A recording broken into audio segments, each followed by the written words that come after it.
Mic check, 1 2. Mic check, 1 2. Mic check, 1 2. Mic check, 1 2.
might have been recognised.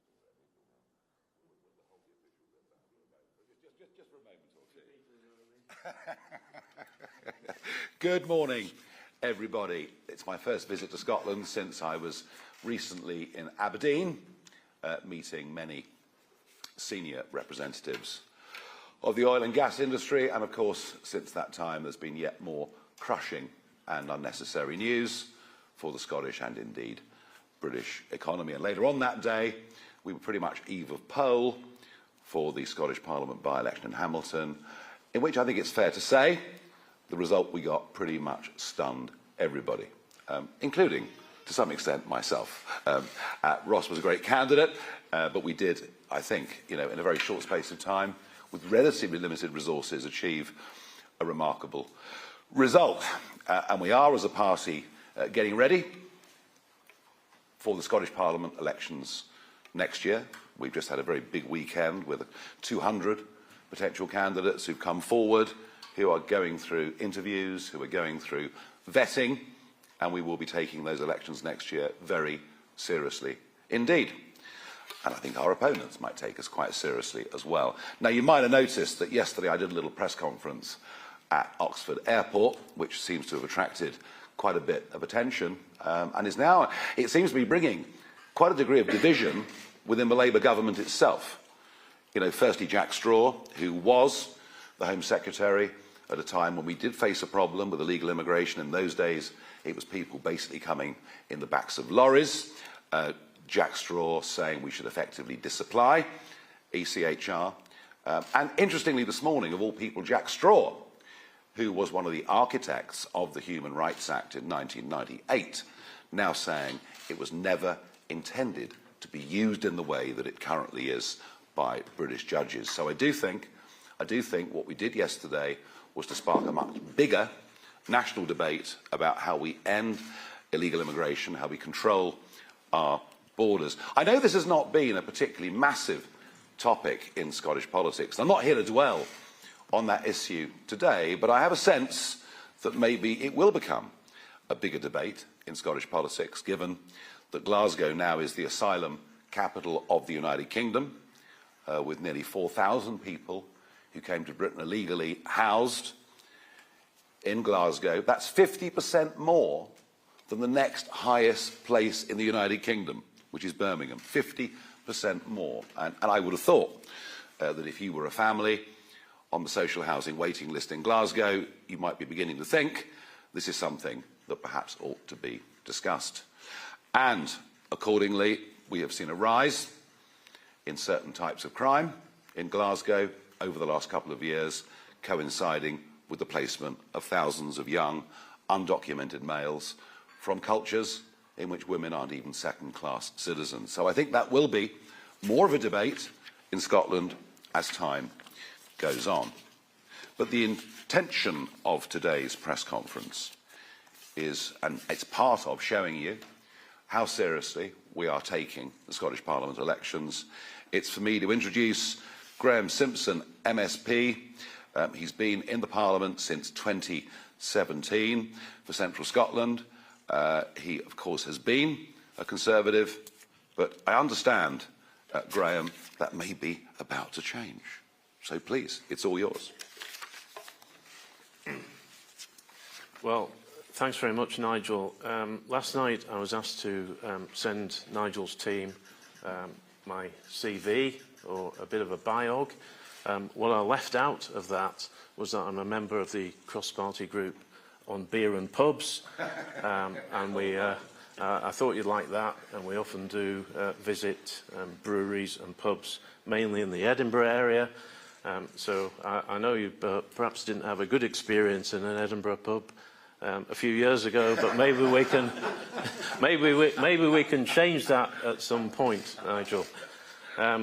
Now, it's fair to say that some of you won't be surprised to see me here, given that the Scottish Tories have been touting my name as a potential defector for months now. So today I'm giving them what they want, but perhaps not for the reasons that they think. Leaving the party that I first joined when I was 15 is an enormous wrench. And I've been through a lot of soul searching in the past few weeks.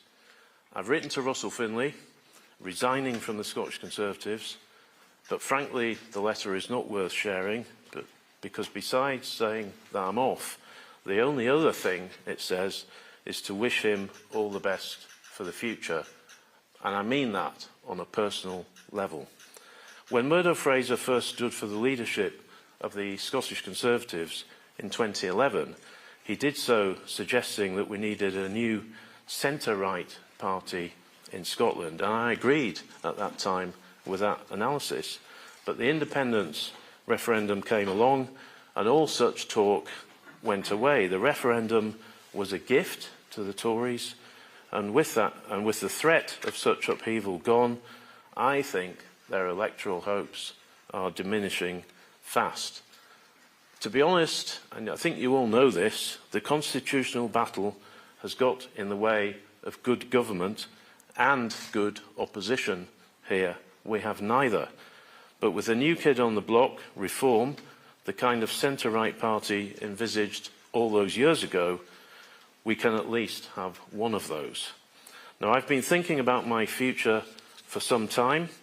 I decided a few months ago that I would not be standing for the Scottish Conservatives again, and others have taken the same decision. I told the party that at the end of May, but with the Hamilton by-election looming, where Ross did very, very well, I promised not to say anything. I've not stuck out a press release or said anything on social media.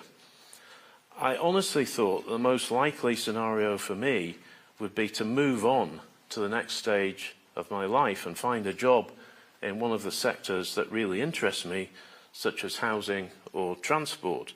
And although finding a job may not have been easy, I think I have enough respect out there to have got something that would have excited me. But I've watched Reform with interest, and I see the opportunity to help to create something fresh here in Scotland. And it's clear that the voters agree in increasing numbers. But just because a party is becoming popular isn't a reason to join it.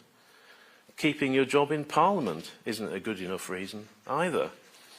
I've only reached the decision that I have in the past few weeks, and I mean over the summer, and it's not been easy. It really has not been easy. I first joined the Conservatives when I was at school. Just before Mrs. Thatcher came to power, I left politics for a career in journalism, but then rejoined and have been a councillor and an MSP. So I'm really very fortunate. I know what a Conservative is, and I actually wrote about it last year, just to remind some people. The election next year here in Scotland is going to see a very different Parliament from the one we have now, which is stale and very often uninspiring. Too many people feel let down and ignored. They feel the system is against them, that the traditional parties don't even care about them.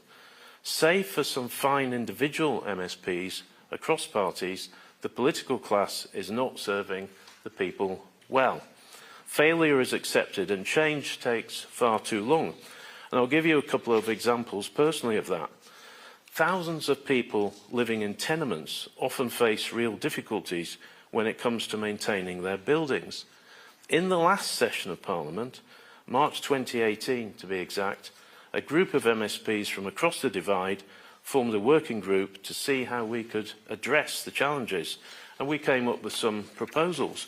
But it will be the next Parliament until we see any legislative change, so probably at least 10 years since we first started looking at this.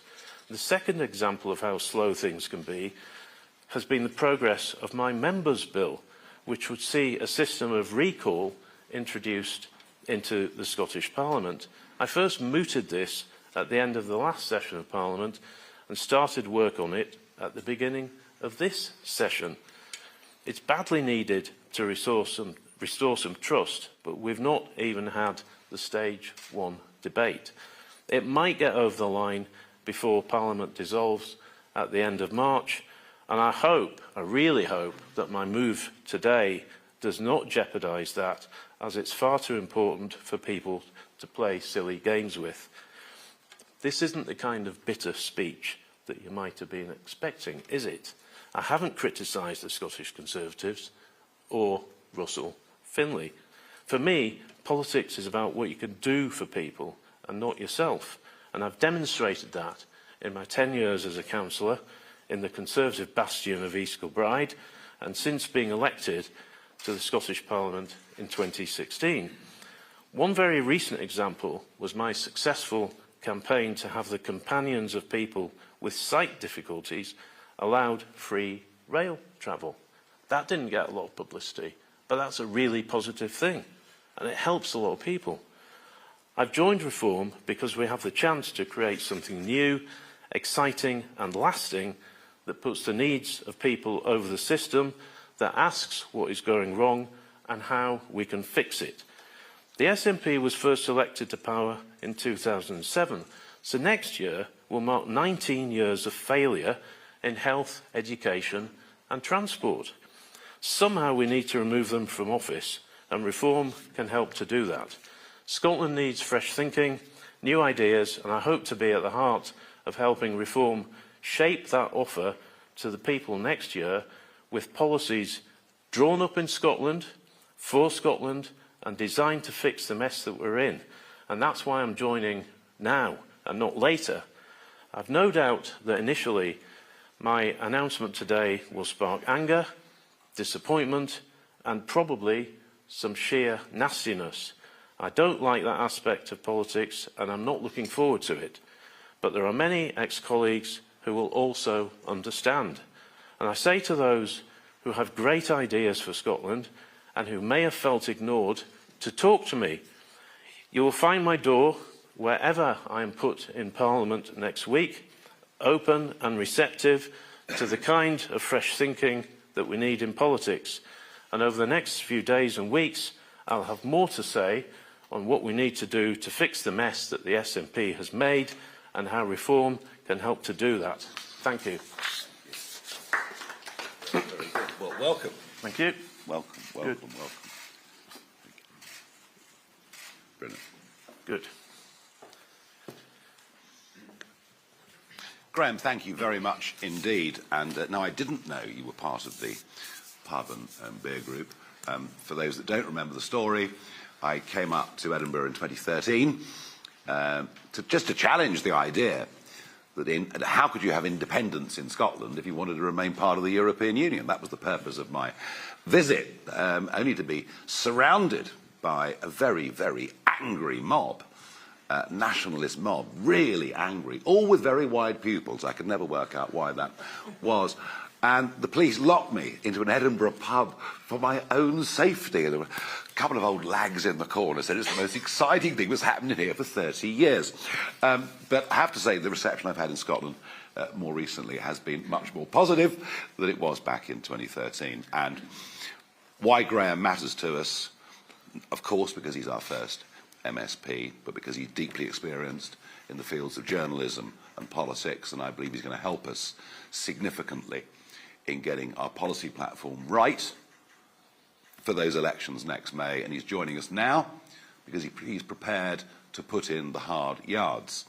And it will be important for us, however many of our number go into the Scottish Parliament, to have some people there who can show us the ropes.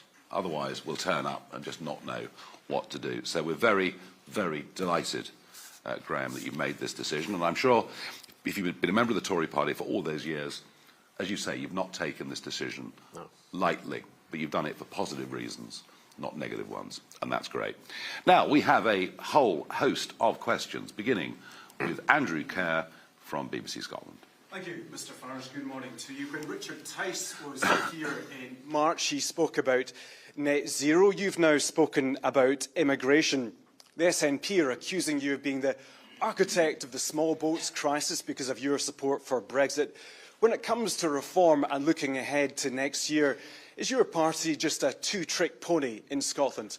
And for Graham Simpson as well, will you resign from the regional list because you were elected as a Tory MSP? Thank you. Oh, I'm a two-trick pony now, not a one-trick pony. Well, that's progress, isn't it? We must be going in the right direction. For years, I was called a one-trick pony. All he ever talks about is the EU. Well, yes, we do talk about the small boats because there is a sense of outrage amongst a very clear majority of the British public on this issue. Firstly, because it's unfair. You know, I touched very briefly on the social housing list in Glasgow, just as one little example. And secondly, because it does threaten our national security. And I'll word this carefully as we're live, but you know, there have been some recent arrests made on suspicion of terrorism offences. And thirdly, because, frankly, people find it unacceptable that if they have HMOs or they have migrant hotels in their area, there is an increase in certain types of crime. And I'm just going to give you a simple fact, whether you like it or not, that an Afghan national is 22 times more likely to be convicted of rape than a British-born person. This is cultural. It's not racial, it's cultural. And I think that's a very, very strong point to make. And and we're now campaigning, of course, on net zero, very much so. It is a self-inflicted wound. It is something of absolute stupidity that is deindustrialising large parts of the United Kingdom. And look, you know, it'd be marvellous if we didn't need oil or gas, but we do. And we're going to for a very, very long time, so why not produce it ourselves? And of course Scotland would be the chief beneficiary within the United Kingdom of that. Plus we've launched a campaign on crime, you might have noticed. We've got Britain's most senior, famous living detective, you know, who's joined us. Colin's joined us, and there have been feature films made about him and books written about him, and we got Vanessa Frake, who's joined us, a very well-known prison governor and regarded as one of the toughest prison governors in the country. And we will be broadening our campaigns and talking about the cost of living crisis. There is a direct link there to energy, I will grant you, because it's one of the main components of the problem. And we'll move on, and we'll talk more broadly about the economy. We'll talk more broadly about the tax system. We'll talk about the fact small businesses have been disincentivised. So, no, we are far from being a two-trick pony. But if the SNP are unhappy with us, I haven't got a problem with that. And just to build on that, I think one of the tasks that I've got, Andrew, is to develop a policy suite that's not just those two issues, but actually looks at the powers that the Scottish Parliament has and how to address the challenges that Scotland faces. So as I said earlier, I'll be outlining some thoughts very, very soon, not today, not in any detail today, but you'll hear more from me and others on that, so that Reform isn't just seen as a party that just concentrates on two issues. On the question of whether I will resign from the Parliament, I guess you probably know the answer, and the answer is no, I won't be resigning. I think it's a fair question. It's a very fair question. But I won't be. I still have work to do. I've still got this very important members' bill that I want to get through, which I don't see as party political. It isn't. It is about reforming the system in the Scottish Parliament so that we can have a system of recall there. I take that very seriously. As I said earlier, I think one of the risks, one thing I'm really worried about is by going now, will other parties start to play silly games with that piece of legislation? I hope they don't. Okay, thank you. Colin Mackay from STV. Thank you. Just to clarify, before I ask you a proper question, who's going to lead the party into the election next year, and who's going to take part in the STV leaders debate? Well, it won't be me. You're not going to lead you're not going to lead reform into the Scottish election next year. I'm not standing for the Scottish Parliament, no. But you're not going to lead the campaign. No, so no, you're not going to take part in the debates. We will, of course, have a leader of our group, you know, who will go in as leader of the group and be a potential, you know, First Minister. So yes, of course. But hey, you know what? As I've explained before, and I did a similar thing when I was in Aberdeen the other day, you know, we are a work in progress. We're growing. We're probably an advanced teenager now. We haven't got to full maturity as a political party. And as I said a moment ago, we had 200 candidates over the weekend being interviewed. We're going to put out what you'll see from us is a list of candidates representing every aspect of life, with broad experience of many, many fields, and from within that number, there will be a leader as we go into the elections. On the immigration stuff that you were talking Yeah. about yesterday, you're talking about keeping 24,000 illegal immigrants in MOD bases. Will any of these internment camps be in Scotland? Will any of the flights be from Scotland? And will you have to contend separately with the Scottish court system? Even though Glasgow is the asylum capital of the UK, numerically, the numbers in Glasgow compared to the northern conurbations in England are actually very, very small. As for which military bases, we're not going to say that now, otherwise government would simply sell them off and probably put solar farms on them or something like that. But no, we are deadly serious about this plan. And I think what's really interesting is people aren't questioning the need for something radical to be done. Even the Prime Minister hasn't attacked me on the idea that we should be deporting people that come illegally. But he hasn't got the means to do it. The Tories didn't have the means to do it. We are proposing the means to do it. Except for the internment camps. People will be detained and deported, yes, and hopefully they'll be in those camps for a very short period of time.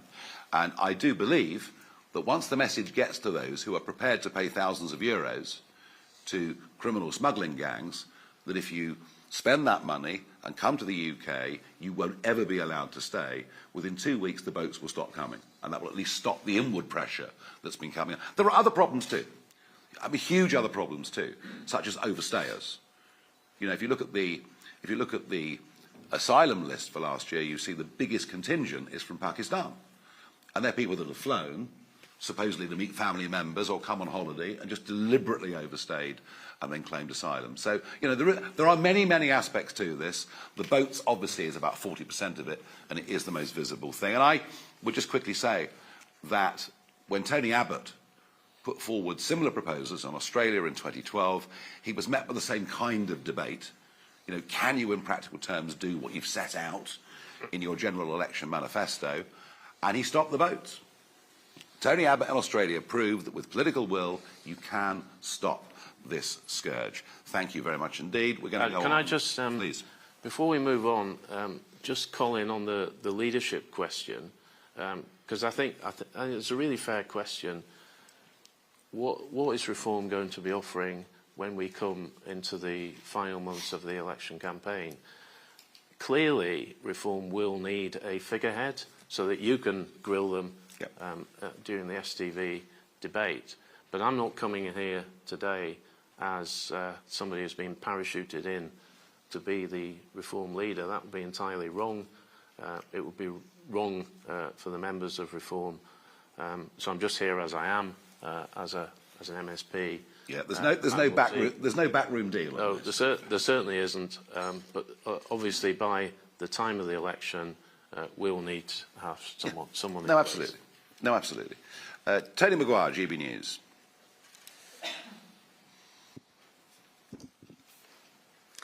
Thank you. Mr Farage, you said that obviously immigration hasn't been a particularly big deal in Scotland, but over the last few weekends we have seen an increasing number of protests outside migrant hotels.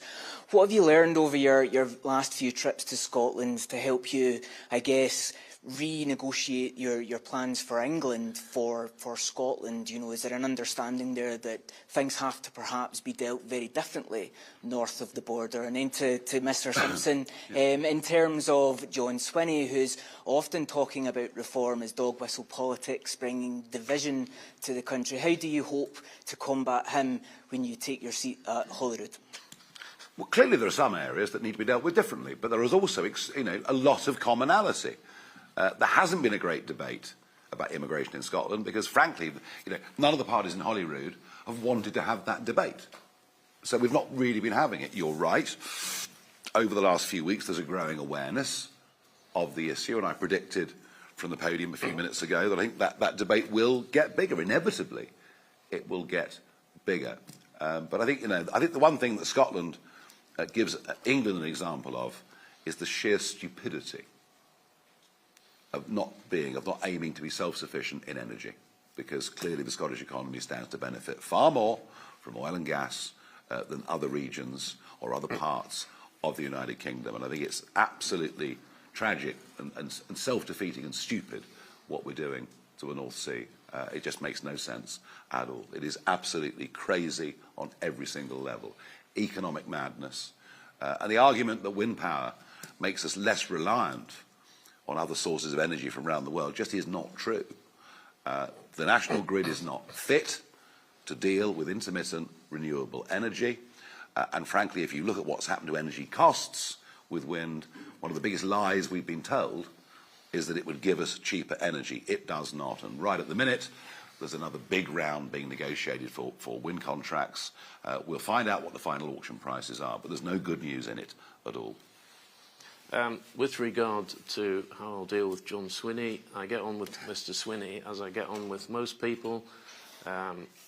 He knows me well enough to know that I don't indulge in dog whistle politics, as you describe it. He would have a job making that one stick, but he'll probably try. But I'll take my place in the Parliament next week for First Minister's questions. I'm not sure where I'll sit yet, but it probably won't be with the Conservatives, although actually there's no rules on that in Parliament. You can sit wherever you want, so maybe I'll decide on the day. I'm sure Mr. Swinney will have some fun, and I'll enjoy listening to his jokes on the day. Yeah, but he might be surprised how many SNP voters might actually vote for you and vote for our party next year, so I'm sure he will have a go. Yes. Right, let's move on. James Cook, BBC National. Thank you very much, Mr. Farage. Scotland faces, in common with other parts of the UK, a demographic issue in terms of a shrinking share of the working age population and a falling birth rate. Given that, in a flatlining economy over many years now, doesn't the Scottish economy really need more migration, whether that might be legal migration, but doesn't it need more migrants rather than fewer? And just, if you don't mind, for Mr. Simpson, I'm sorry, I didn't quite follow, I'm so sorry, your logic in terms of staying in Parliament, because I understand that if one is an MP or if one is elected in a constituency, that to a certain degree one has a contract with those voters, and you can say, well, they voted for me. But no one voted for you, did they? They voted for the Conservative Party. OK. Do you want to go with that first? Yeah, absolutely. You're right. I was elected on the Conservative list. That's why I've been uneasy with this decision. I am uneasy with it, but the rules say that you can stay. Now, maybe we should look at the rules, but we've had recently Jamie Green has gone from the Conservatives to the Liberal Democrats, and he has stayed on as an MSP. I think that it's maybe something that the Parliament should look at. But I was actually asked this very question when I appeared before the Standards Committee to talk about my bill, and I was asked, you know, should someone in the position that I'm now in have to stand down? My answer was, well, I don't think they should, because people can leave parties for many, many reasons. You know, you may have been finding life very uncomfortable in your workplace. I'm not in that position. The Conservatives haven't made life uncomfortable for me. But I do think I've got work to do. So I'm sorry if it upsets folk, but I'm staying put. Yeah, I mean, people leave parties, but equally parties leave people as well. And perhaps as a long-term Conservative, maybe that's how you feel to a certain extent. Yeah, this has not been an easy decision. No. I'm not pretending otherwise. No. On falling birth rates, I mean, it's a very fair point. Where are the workers of the future going to come from? One concern on that front is the pace of AI development is such that an awful lot of jobs that exist today are not going to exist in just a few years' time. So we may be in a position where we actually need fewer people in the workplace. But on the subject of skilled migration, I mean, look, you know, if people come into Britain and they've got skills and they integrate and they contribute, then no one's got a problem with that, provided the numbers are at a sensible level. The problem, you know, if we're moving on to legal migration very quickly, is that a Conservative Party that promised net migration of tens of thousands a year gave us net migration of up to nearly 1 million a year. And amazingly, of the last 3 million that came into Britain from outside the European Union, fewer than 20% are in work. So it's actually become a negative Even the argument, look, expanding population, pressure on services, lack of integration, but don't worry, Nigel, because it's an economic benefit, and now it's not an economic benefit, and everybody knows it. So you know, I get the point, but I think the jobs market is going to go through some quite revolutionary change within the next 5 years, and it's something that government's going to need to think about and adapt to. And of course, one of the answers is that while Scotland maintains, or should maintain, its more traditional oil and gas industries, it also needs to think about becoming a hub for the new evolving world of AI and tech, because that's where the future is. And I'm afraid the entirety of the United Kingdom is falling badly behind on this race, to my great regret. Thank you very much. Let's move on. Kezia Buckley from Sky News. You've had a number of defections now across councillors and now obviously in the Scottish Parliament. Are you just becoming the party of the old Tories? And how can you say that you're offering renewal if you're just going to fill the seats up with defectors? Well, we're not, but what we do need some experience. You can't just send people... I mean, if you look at the county councils in England that we won, you know, where we're doing best is where we've got some people that actually have been on those councils, have been in cabinet, who know the ropes. So we do need some people to help us. I'm absolutely not going to allow this to become the Tory Party 2.0. But and I'm not going to be a vehicle for those just to rescue their careers in Parliament. And I thought, you know, Graham spoke to that point actually quite strongly. Just getting re-elected wouldn't be good enough for him anyway. He's got the ability to do many other things in life. So, you know, we'll be very selective about who comes. And frankly, an awful lot of Conservatives, I mean, really, are probably closer to the Liberal Democrats anyway. So, you know, those that are coming with us are coming because they see it's a positive vision. And those that are coming to us are all ones that if I accept them on the basis they're going to roll their sleeves up and help us with the project. And, by the way, you know, across the country, at council level, we've got former Labour councillors coming to us. We even had a Lib Dem, which did surprise me very much indeed. But, you know, I think one of the interesting things about reform and one of the interesting about its growth since the general election is if you have a look at where the votes have come from, and the biggest and most important chunk of votes that's come to us since the general election has come to us from people who did not vote in last year's general election. So it's a really interesting cross-section of people that are coming to us across all ages, and actually, you know, a much more breadth of the political spectrum than perhaps you know, you would naturally assume. And actually, I would make the point, Kezia, that, you know, when I hopefully stand next year, if I'm selected, and that hasn't happened yet, there is no guarantee that I'll be elected. So I'm going into this with no guarantees of being elected. And I was interested in your description of me as an old Tory. I don't feel that old, but you'll all want to know, but I'm 61, which I know will surprise. That's a terrible age to be. Will surprise a lot of you. I don't know whether that's old, Kezia. Older than you. Same age as me. Oh dear, oh dear, oh dear. Never mind, never mind. We can console each other, I think. Over a pint. Yeah, well, probably from the sounds of it. Yeah. Catherine Sampson from where's she from? Channel 4 News. Channel 4 News, great. Yes, Channel 4 News. Mr Farage, since you're entering into Scottish politics, have you read Nicola Sturgeon's book? No, I haven't. I was surprised that it wasn't top of my list, actually, for summer reading. No, I haven't. She's very complimentary about you. She describes you as someone with a very fragile ego who's not comfortable, particularly around women. Do you and your party have a woman problem? Are you seeking any female candidates in Scotland? And does your promise on securing women's safety ring hollow when this week you've committed to sending women and girls back to countries where they can be raped, tortured and killed? True. That is actually not true. I was very, very clear yesterday in what I said, that the deportation of illegal immigrants, we were not even discussing women and children at this stage. There were so many illegal males in Britain, and the news reports that said that after my conference yesterday were wrong. Wrong, wrong, wrong. So women and children will be exempt? I didn't say exempt forever, but at this stage, that is not part of our plan for the next 5 years. Absolutely. Now, on the broader point, do I have a woman problem? What a question. You might have noticed, or you might not, I don't know.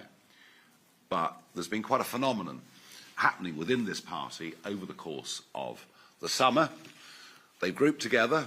They're called Women for Reform, and you will now see them appearing increasingly on national television, in national papers, and there's been a lot of women have joined us over the course of the summer, particularly, and we have a female MP, of course, in Sarah Pochin. We have, a female mayor in Greater Lincolnshire.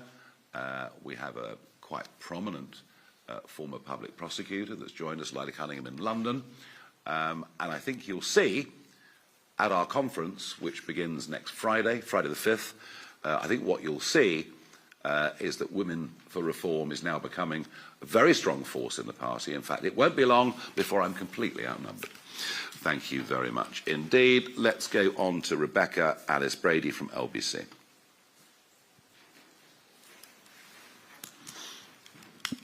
Thank you, Mr Farage. You say deportation would help keep women and girls safe in the UK. Yet this morning, despite you just saying that your comments weren't about women in the next 5 years, Richard Tice told LBC, and he suggested female asylum seekers should be deported to countries where their safety can't be guaranteed, countries like Sudan, where rape can be used as a war tactic. Are you saying that his comments were wrong? It won't be happening in the first 5 years of a reform government. But was he wrong? It's just not our priority. Does women's safety only apply to women in the UK for you? Our primary target is to worry about women and girls on the streets of this country, less than what the countries are like that we're going to deport these men to. It's all about priorities, and it's all about, frankly, given the mess that we've had with this over the last few years, it's all about whose side are you on? Are you on the side of British people and their safety? Firstly, on the streets, but secondly, at a national security level, which I'm very concerned about? Or are you on the side of a series of completely outdated treaties and courts of dubious distinction? OK, let's move on. We've got Craig Megan from PA. The font's so small I can't read it. Hi, last time you were in Scotland, you suggested scrapping the Barnett formula. Is a vote for reform a vote to cut billions from Holyrood's budget and ultimately make Scots worse off? No, I just said anything that's been in existence for 60 years needs to be looked at. And wouldn't it be great if the Scottish economy was at a level where Barnett formula funding would be lower than it is today? Wouldn't it be great if there was no need for subventions? Because if that was the case, Scotland would have become much wealthier. Some would even say that Scotland would have been made great again. So that was what I was saying, is the reason we have this is that the Scottish economy is lagging. I mean, there isn't that much to be proud of, frankly, in the rest of the UK economy either. But, we would want, and we will, and I touched on it earlier, but helping the oil and gas industry, helping small business, being pro-business, being pro-investment. And to do that, what you need are some people in politics who've actually run businesses, who actually understand how these things work. And there's been an absolute dearth of that in Scottish politics and in national politics too. So you can promise Scots that you won't cut Holyrood's budget? We're not here, I'm not here to slash billions from the Scottish budget, but I am here to try and help a group of people get into Holyrood, into a powerful position next May, who think about things very, very differently. People who also don't want to slash Holyrood's budget, but want to see Scotland performing better so that we earn more money in Scotland. Yeah, I mean, that's just, again, a positive, not a negative. Conor Matchett from Scottish Sun. Hi, Nigel. You've already referenced the stuff around Glasgow being the asylum seeker capital of the UK. The local council says it needs more help from both the UK and the Scottish governments. What would you do? And in general, how would you describe the situation in Glasgow? And Graham, in March, one of my colleagues asked you if you were defecting to reform. You said, don't be silly. What's changed? And are any of your former colleagues thinking about following your lead? And if you had your pick, who would you choose as reform power? Right. Well, it's your chance to damn someone's career. Right. So I'll tell you that. Yes, I remember that. I said don't be silly because I wasn't thinking about it then. But I have since, and I said earlier, I've done some deep thinking over the summer, and really in the past few weeks I've arrived at that decision. So yes, I've been fending off all these rumours about me joining Reform when they were untrue. And if I've told you they're untrue, they were untrue. It's true today because I've clearly joined. I would like former colleagues to consider what I've said. I'm not going to embarrass any of them by naming any of them. Very good. Were you surprised that he was here today? No. Oh, well, there we are. Well, at least we kept it secret. It didn't leak, did it? I mean, I think we're quite proud of that, you know. The solution to the Glasgow problem, they wouldn't be there if we were in charge. They wouldn't be there. And the very idea that an undocumented young male should be coming into this country, put in a 4-star hotel, given free dental care, medical care, and free to walk the streets when we've no idea who they even are. Absolutely crackers. And by the way, all over the world, if you enter a country illegally, you are banged up and deported. It's what normal countries do. We're asking for this to be a normal country. And it's really, as I said, really interesting to see that Jack Straw is also making that point today. He was there in '98 when the ECHR was incorporated into British law via the Human Rights Act. As he said, this was not the intention. And it is actually very interesting that the last Labour government, the one up until 2010, they were deporting tens of thousands of people a year who'd come illegally. It was considered normal practice. We've just been denormalised over the course of the last few years. And frankly, a very clear majority of the British electorate have had enough. And if this is not dealt with, it begins to break down the social contract that exists between the governors and the governed. It begins to destroy confidence that democracy actually ever changes anything when both parties give you the same thing. And I think there is a genuine threat to public order if these fears are not assuaged. And I think what we're doing actually is a positive contribution to this debate. And I can see already from yesterday we've shifted the centre of gravity of the national debate on this issue. Sorry, Nigel, you talked yesterday about it being an invasion of the UK. Is that the sort of language you use to describe Glasgow? Well, I used the word invasion in 2020. I said, if we don't do something, there will be an invasion. And I was laughed at. Well, I'm used to that, of course. But, you know, 180,000 people later, you can choose whatever word you choose to use. 4,000 people in Glasgow, you can choose whatever word you choose to use. Right, moving on. We're going to go to David Walker from the Scottish Daily Express. Hi, Nigel. A couple of things. On immigration, do you believe there's a different attitude towards immigration in Scotland compared to England, and do you think it's changing, and why? On the second point, you said that you're going to fix the mess the SNP made in Scotland, but a vote for reform splits Unionist vote and would bring the SNP back into power. So how are you going to fix the SNP's mess? And you said you're going to be in a powerful position next year at Holyrood. How define powerful position? Okay. Look, it's very interesting. You know, if you look at the social attitudes survey, for argument's sake, Scotland is not very different to England when it comes to the immigration issue, and especially when it comes to the illegal immigration issue. Attitudes are not dissimilar, north and south of the border, despite the fact, you know, Scotland has not suffered from the population explosion that has happened in many, many parts of England. So, you know, that particular pressure you've not seen. So is the level of concern as high as England? No. But is it comparable on social attitudes? Yes. The main reason there's not been a big debate around this is because just no party in the Scottish mainstream has chosen to debate it. They've just found it too awkward and thought they'd rather brush the whole thing under the carpet. As for what we can achieve next year, look, you know, I repeat the phrase, we are a work in progress. What would a powerful position be after the May elections next year? It would be in a position, you know, it would be in a position where we were strong enough to get rid of an SNP government. Well, let's see how the scores on the doors work.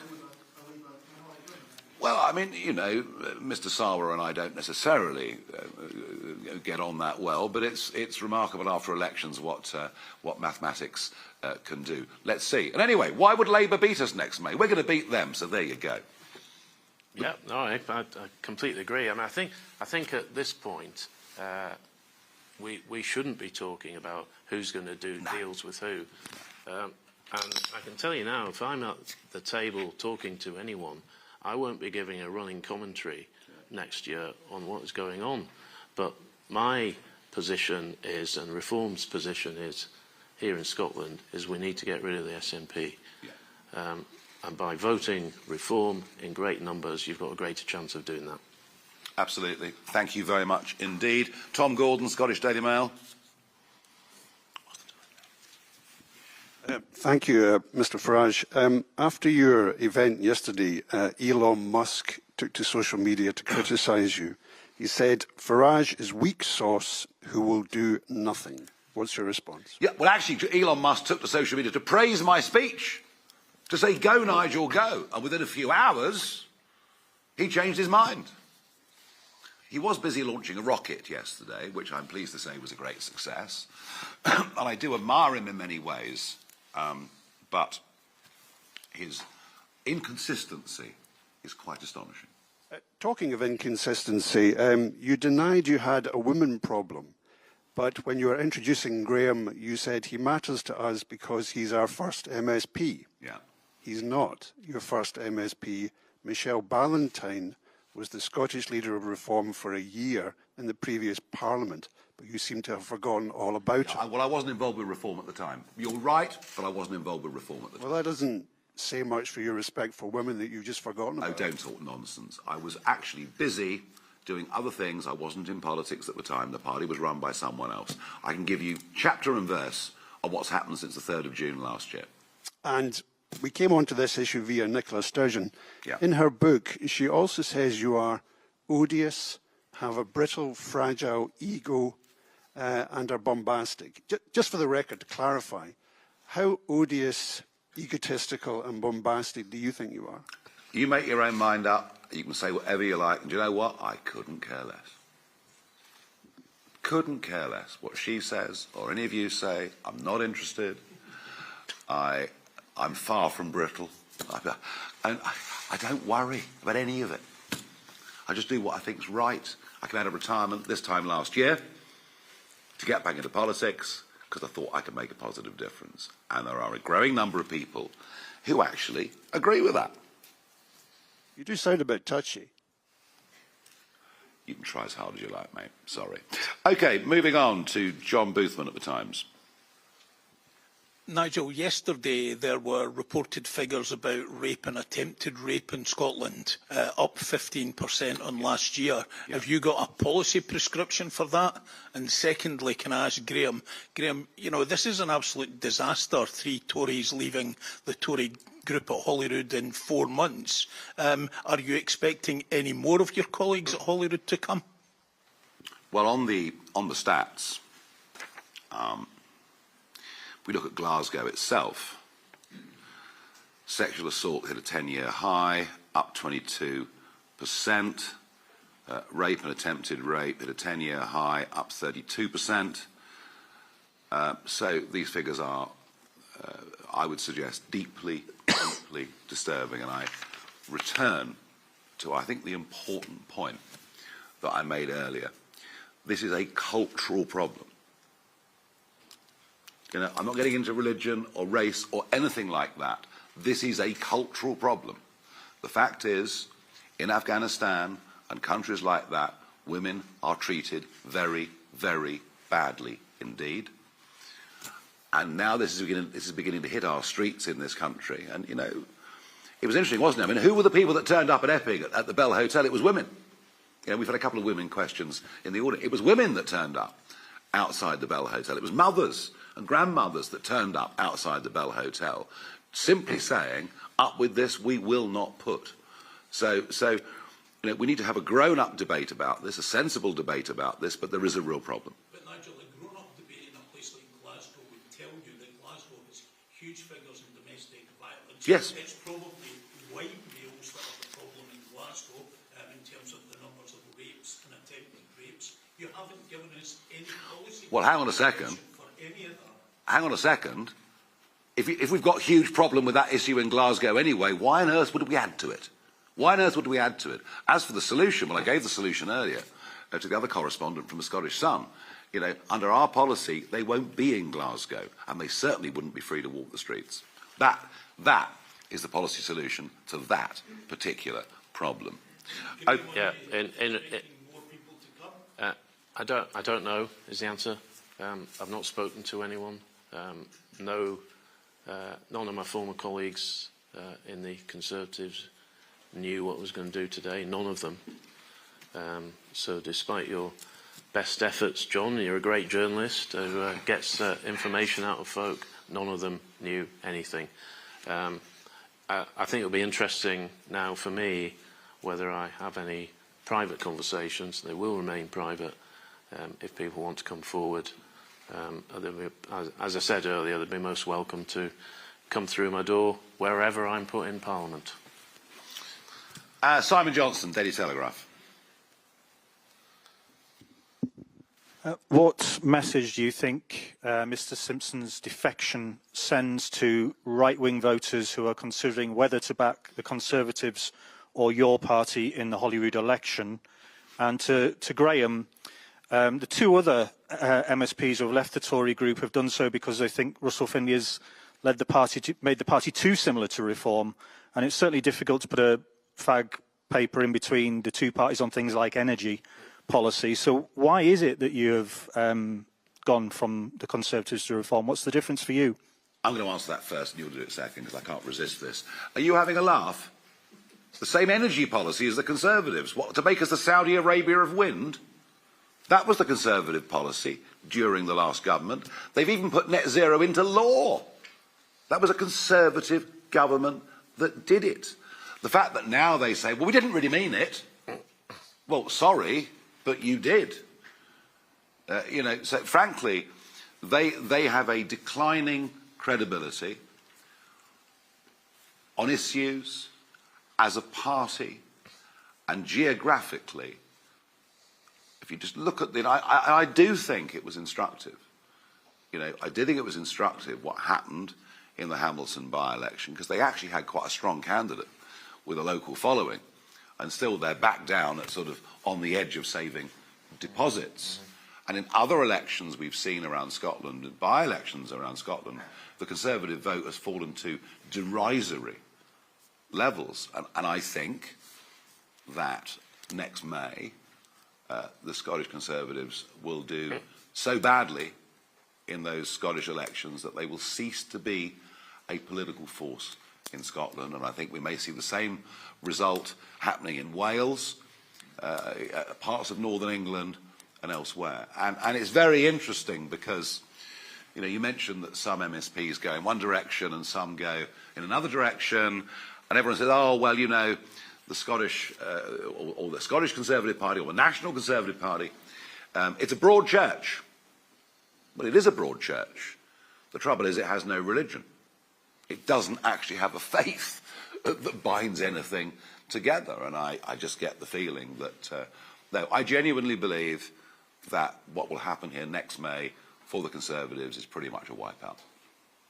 And I wrote a piece last year which none of you picked up on, but if you had, you'd have got some headlines out of it.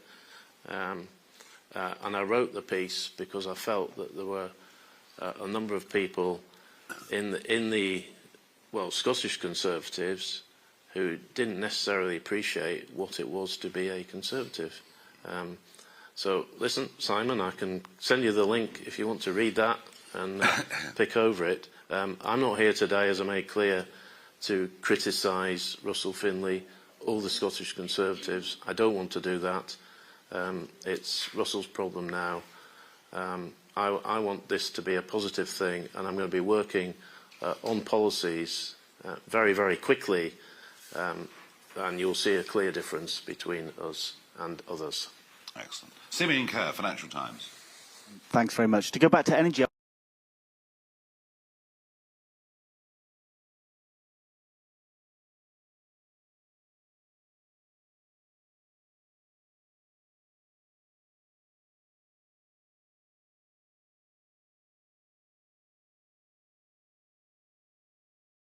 How, and a further point, sorry, could you also address whether you would propose more fracking, and how do you think, would that get much support in this country? Thanks. Yeah, I mean, you know, the viability of large parts of the North Sea is determined by the price of oil, obviously, and whatever the expected price of oil is for any investor. There's still viability there, and given the state the world's in, it wouldn't be surprising if there weren't further energy shocks at some point over the course of the next few years. Should we be fracking? Well, you know what? Countries that frack get rich. Countries that don't frack get poor. And the problem with renewable energy is twofold. Number one, the national grid is not set up to deal with intermittent energy, which is why we have to pay to turn the turbines off when the wind's blowing effectively around all of our coastlines. We can have renewables, but we have to accept expensive energy for families and the continued deindustrialisation of Britain. And if renewables can work without subsidy in a genuine market, that's fine. But the truth is, and you know it, and I know it, they can't. That's been the case for a very, very long time. So if renewables can stand on their own 2 feet, fine. I don't believe they can, and I don't think, as I say, the grid is set up to deal with that form of energy. The grid's being reinforced now, so It'll need. If we had carbon-free electricity, it would cost over $1 trillion, and maybe nearer 2, to upgrade the entirety of our grid, and that would guarantee the most expensive industrial energy prices in the world, which we have now, and it would guarantee it for the next 2 decades. And we would literally, and we are deindustrialising anyway. You know, we have the most, and I repeat the point, we have the most expensive energy industrial prices in the world. In America, a unit price, a unit cost of electricity for a manufacturer, for anybody in business, is 25% of what it is in the UK. And much of that has been because of their shale gas boom. And, you know, Ed Miliband will say, oh, it's all about global prices. Well, actually, with gas, it's not. We don't have a global set gas price in the same way that we do for oil. But it is, you know, you raised that question, and I think it is a very, very big, important economic debate, but I think it's also a very big, important strategic debate as well. Moving on to Louise Wilson from the Holyrood magazine. Hi there. Since the general election last year, you've lost a couple of MPs, and then since the local elections in England in May, you've lost, I think, about a dozen councillors, half of those having resigned as councillors altogether. So, ahead of 2026, how do you expect Scots to look at that and have confidence in your candidates? And then I guess to Graham, if you are re-elected next year, is part of your job to try and keep the group together? Well, we had to, I mean, you know, in short order, we had to fight the English county elections, which meant finding 1,630 candidates. And we did actually put in the field more candidates actually than the Labour and Conservative parties, which we were proud of. And we've, you know, did our professional vetting. We didn't have huge horror stories about nightmare candidates, things that had occurred in the general election in 2024. Frankly, I think there were people that said, we'll stand for you, just to make up the numbers, who just never wanted to be elected and suddenly realised what the responsibility was. As for the national level, well, sometimes things go wrong. You know, as one of those MPs that's left, I would never have had as a candidate had I been party leader, but I wasn't. You know, I inherited that and I've taken it on from there. By the way, I'm not knocking Richard Tice. He kept the party going. You know, he lent it £1 million of his own money just for it to survive during those years. But it was kind of a bit on care and maintenance. And what I said was, when I got elected, that I would democratise and professionalise the party, and that's the path that we're on.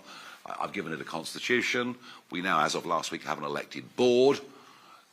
You know, we are taking it. But the difference with Scotland is we don't need to find thousands of candidates.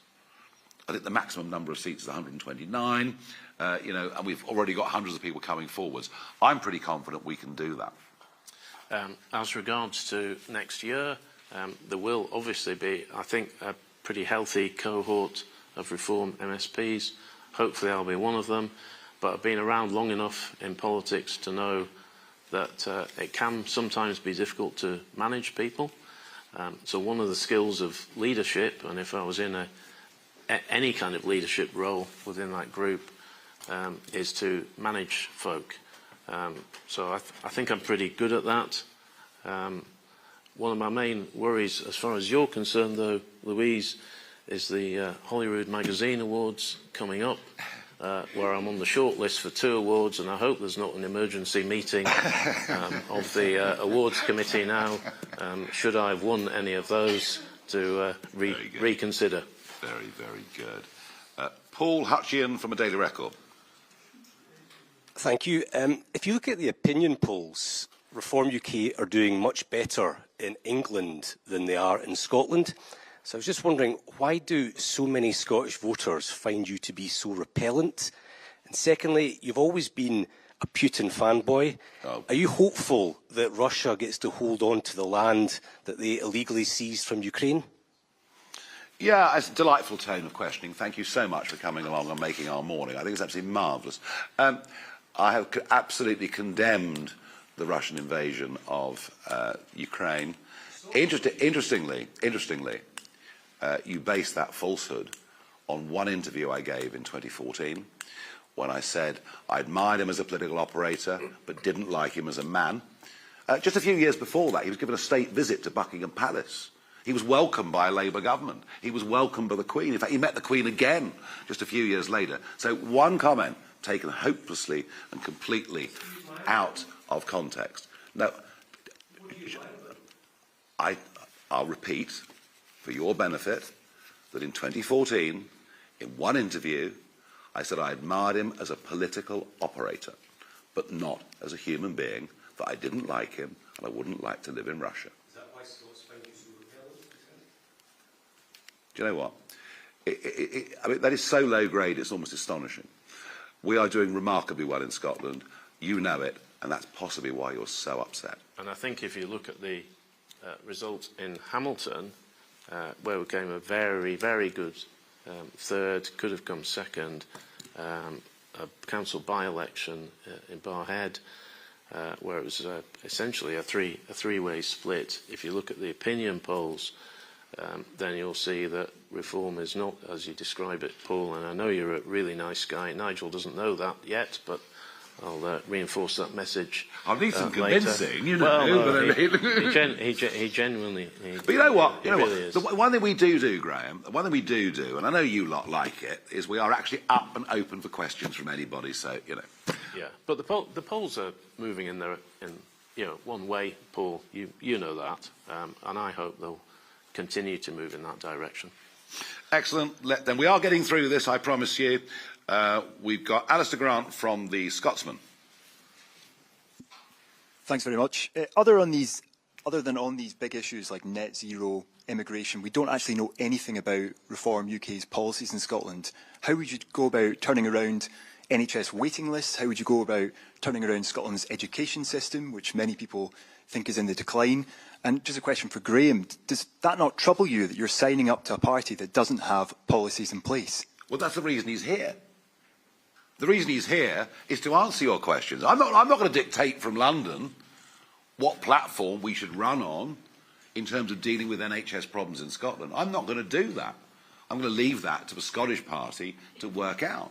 And I genuinely think that a chap like this, with life experience and political experience, is far better qualified to answer that question than I am. So Graham's going to write the manifesto for I didn't Scotland? say that. I didn't say that. You know, I didn't say that. I said he'd be part of the team. I think I'm sorry for my sort of rambling mini-epic right at the start, but I think I was quite clear that I'm coming in to help shape the direction of reform. But it'll be a team effort, you know, and I'll be setting out very, very soon what I think the challenges are for the party and what some of the solutions are. So hopefully you won't be disappointed. If you are, you can come back to me. And actually, for any of you, most of you have my phone number. If you need to speak to me individually, please do so. If you want me to write anything for you, I'm happy to do that. But we're not at the point now of announcing a manifesto. That will be worked on, but it will be a team effort. We're a rapidly growing and a rapidly evolving political movement in Scotland, and today's part of that. Just a very quick process question. Nigel, you obviously said that you won't be kind of effectively appearing in TV debates, leading the party in Scotland going into that I will be Holyrood visiting election. Scotland. I'll be visiting Scotland on a regular basis. I said I would. I didn't visit Scotland much because I had the English elections to focus on.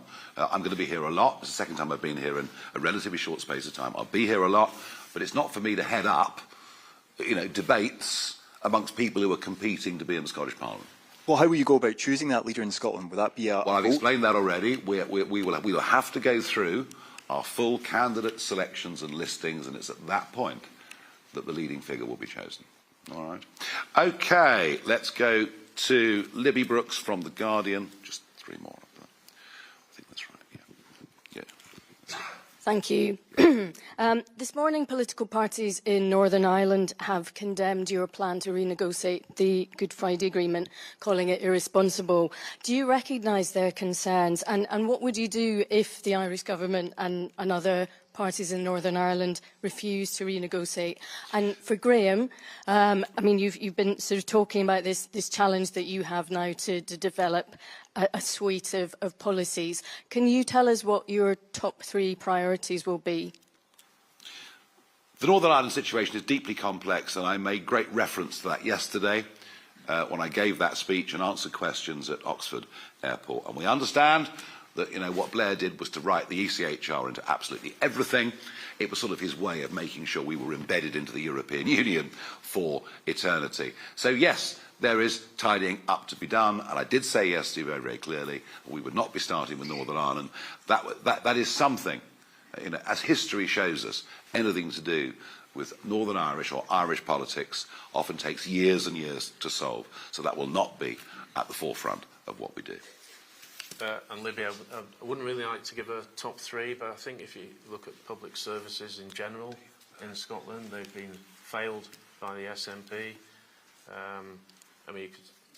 I think I'll be talking about soon health, education, transport, housing, things like that. So it's not a top 3. I'll be looking at everything across the suite and working with colleagues within the party and people without the party. And I know from my very short time of being involved with reform is there is a lot of outside interest in speaking to this party. Yeah, no, there is. In Scotland. There is. In fact, we've seen already today business interest coming. People want to meet us, want to talk to us, and want to talk about policy. Andy Phillip from the Press and Journal. Over here. Graham, just you have Aberdeen roots, and I just wanted to take it back to energy, however short those roots were, I don't know. But is there room at all for a just transition into renewables in the North East for the economy there? Or would you advocate for a complete U-turn and a real focus on oil and gas? And the North East has demonstrated quite high polling for reform. Would you be tempted to go back and try your luck there? Well, to be honest, Andy, it's really stretching it. I was born in Aberdeen. I was there for 18 months. So my memories of the city have come from later visits. So I wouldn't really describe myself as an Aberdonian. I couldn't. That would just be completely wrong. I spent probably the bulk of my life here and in Carlisle, where I went to school. But look, oil and gas, very big issue. I think you've seen with the closure of the Grangemouth refinery how that sector, and that is in the region that I represent at the moment, how the sector has been let down actually by both governments. It was a real frustration for me when I was in the Conservatives trying to get the UK government to engage with the Grangemouth issue. We actually tried. I'm not going to say which former colleague and I tried, but we did try to get, ministerial visits to Grangemouth when the owners were crying out for that kind of contact, and we just couldn't get it. So they've been let down. The sector's been let down by both governments. Yeah, what is the form of non-intermittent energy with zero carbon emissions that the grid is beautifully built to design with? It's called nuclear, but we're just not capable of doing it. Why do I say that? South Korea without any concessions to safety or compliance, is able to do nuclear energy at 25% of the cost that we're able to. We're currently embarked on the Sizewell project. We're currently embarked on the Hinkley project. Sizewell was going to cost 20 billion, now it's 40 billion.